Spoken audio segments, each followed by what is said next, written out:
C. Joseph Vijay எனும் நான்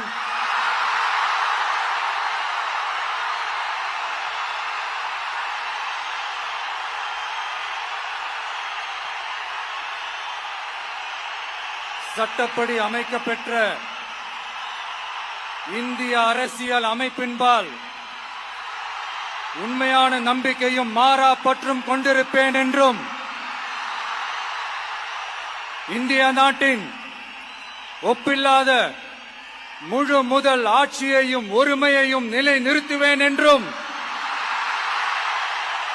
தமிழ்நாட்டு அரசின் முதலமைச்சராக உண்மையாகவும் உளச்சான்றின்படியும் என் கடமைகளை நிறைவேற்றுவேன் என்றும் அரசியல் அமைப்பிற்கும் சட்டத்திற்கும் இணங்க அச்சமும் ஒருதலை சார்பும் இன்றி விருப்பு வெறுப்பை விலக்கி பலதரப்பட்ட மக்கள் அனைவருக்கும் நேர்மையானதை செய்வேன் என்றும் ஆண்டவன் மீது ஆணையிட்டு உறுதிமொழிகிறேன்.